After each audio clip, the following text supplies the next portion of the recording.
యువ ఎమ్మెల్యే లస్య నందిత అకాల మరణం చాలా బాధాకరమైనటువంటి సంఘటన. ఈరోజు తెల్లవారుజామున పటన్చేరు సమీపంలోనే డివైడర్ గుద్దుకొని ఆమె మృతి చెందినటువంటి సంఘటనలు అయితే దృశ్యాలు అయితే మన దగ్గరికి వచ్చిన నేపథ్యం ఉంది. ఆమెను గత కొన్ని రోజుల నుండి వెంటాడుతున్నటువంటి మృత్యువాదని చెప్పొచ్చు. ఏదైతే నల్గొండలో భారీ బహిరంగ సభ పెట్టినటువంటి నేపథ్యంలో అక్కడ కూడా ఒక మృత్యువాత ఆమె వెంటాడింది. ఆమెకు ఆటో యాక్సిడెంట్ కావడంతో ఆటో వచ్చి ఈమె కారును ఢీకొనడంతోనే అక్కడ ఉన్నటువంటి హోంగార్డు కూడా చనిపోయినటువంటి సంఘటన చూసాము. అంతలోనే ఇది కోలుకోక ముందే ఈమె ఈరోజు తెల్లవారుజామున మృతి చెందినటువంటి బాధాకరమైన సంఘటన చూస్తున్నాం. కంటే ఏదైతే ఉందో కంటోన్మెంట్ ఎమ్మెల్యే సాయన్న గారి కుమార్తె లస్యానందిత కార్పొరేటర్ నుంచి ఎమ్మెల్యేగా ఎదిగిన యువ ఎమ్మెల్యే అతి తక్కువ సమయంలోనే పాపం మొట్టమొదటిసారి ఎమ్మెల్యేగా గెలిచినటువంటి పరిస్థితి. గెలిచి కూడా అసెంబ్లీలో ప్రమాణ స్వీకారం చేసిన అనంతరం ఆమె ఒక మంచి ఆలోచన భావాజాలం కలిగినటువంటి వ్యక్తి, అందరితోని కలుపుకోబోయేటువంటి ప్రేమ గల వ్యక్తి ఈరోజు యువ ఎమ్మెల్యే రేవంత్ రెడ్డి ప్రభుత్వంలో నిజంగా ఒక ఎమ్మెల్యేని కూడా కోల్పోవడం జరిగింది. మొట్టమొదటి ఎమ్మెల్యే యువ ఎమ్మెల్యేని కూడా కోల్పోవడం జరిగింది. ఎంతో బాధాకరం. చాలా ఇప్పటికే కంటోన్మెంట్ ప్రజలంతా ఇప్పటికే కన్నీటి పరిమితం అయ్యే నేపథ్యం ఉంది. ఇప్పటికే బీఆర్ఎస్ సంబంధించిన ముఖ్యమంత్రి మాజీ ముఖ్యమంత్రి స్పందించి ఆమె అకాల మరణాన్ని కూడా సంతాపం వ్యక్తం చేసిన నేపథ్యం ఉంది. రాష్ట్ర ముఖ్యమంత్రి ఎవరైతే రేవంత్ రెడ్డి కూడా సంతాపం చెప్పినటువంటి నేపథ్యం ఉంది. ఇప్పుడు వెంటనే సమాచారం అందినటువంటి వెంటనే ఇప్పుడు ఉన్నటువంటి పటన్చేరుకు అమేద హాస్పిటల్కి సంబంధించినటువంటి హరీష్ రావు మాజీ మంత్రి గారు కూడా హోటోహోటిన అక్కడ వెళ్ళేటువంటి ప్రయత్నం చేస్తున్నారు. ఏది ఏమైనప్పటికీ బీఆర్ఎస్లో ఏం జరుగుతుంది, బీఆర్ఎస్లో ఒక యువ ఎమ్మెల్యేని వెంటాడిన బట్టి మృత్యువు ఇప్పటికీ ఇది మూడోసారి కూడా జరిగిన పరిస్థితి ఉంది. యువ ఎమ్మెల్యే లస్యానందిత మృతి పట్ల జేబీఎం సంస్థలు కూడా ఆమెకు విచారణ వ్యక్తం చేస్తున్న, ఆమెకు సంతాపం కూడా ప్రకటించిన, కుటుంబానికి ప్రాగడ సానుభూతి కూడా ప్రకటించేటువంటి పరిస్థితి ఏర్పడ్డది.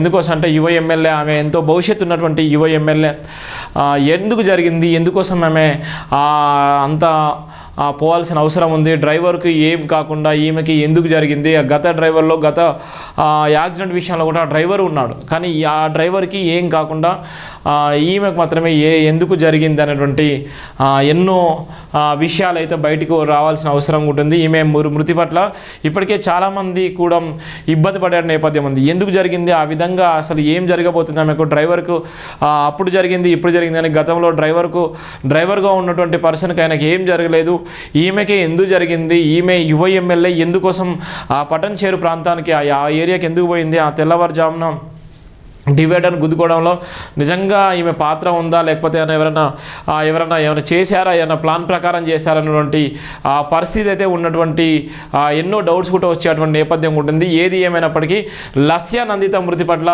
రాష్ట్రం మొత్తం తీవ్ర విషాదంలో ఉందని చెప్పొచ్చు. ఒక పక్కన ఈరోజు ఉన్నటువంటి రాష్ట్రంలో సమ్మక్క సారక్క జాతర సంబంధించినటువంటి అంశాలు ఇలా అదే న్యూస్లో ఉన్నటువంటి పరిస్థితి ఉంటాయి, అలానే సంబంధించినటువంటి పార్లమెంట్కి సంబంధించినటువంటి అంశాలు ఉంటాయి.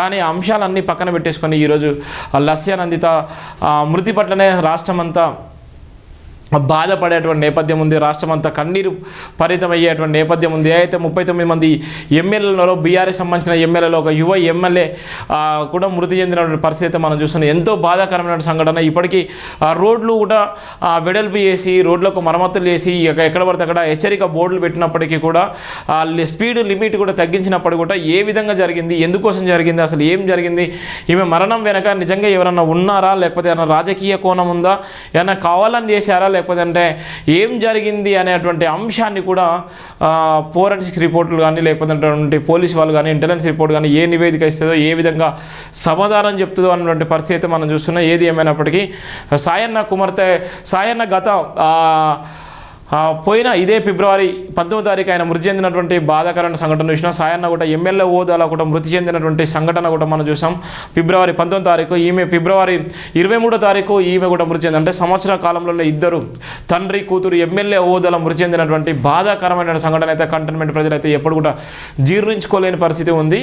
ఇద్దరు ఒకే ఎమ్మెల్యే హోదాలో ఉండి సంవత్సరం వ్యాధులనే తండ్రితో పాటు కూతురు కూడా ఎమ్మెల్యే హోదాలో మృతి చెందినటువంటి బాధాకరమైన సంఘటన అయితే మనం చూస్తున్నాం. ఇది యావత్తు తెలంగాణ ప్రజలకే కాదు, అంబేద్కర్ వారసులకు కూడా ఇది ఎంతో బాధాకరమైన సంఘటన. ఎప్పుడు కూడా కలివిడిగా అందరితో ఆత్మీయంగా పలకరించి పలకరించేటువంటి ఆత్మీయ లస్యానందిత లేదన్నటువంటి బాధ అయితే ఇప్పుడు కూడా జీర్ణించుకోలేని పరిస్థితిలో ఉన్నటువంటి నేపథ్యం ఉంది. ఏది ఏమైనప్పటికీ జీవితంలో ఒడిదొడుకులు ఉంటూనే ఉంటాయి. ఒడిదొడుకులు అనేది సమస్యలు వస్తూనే ఉంటాయి, పోతూనే ఉంటాయి.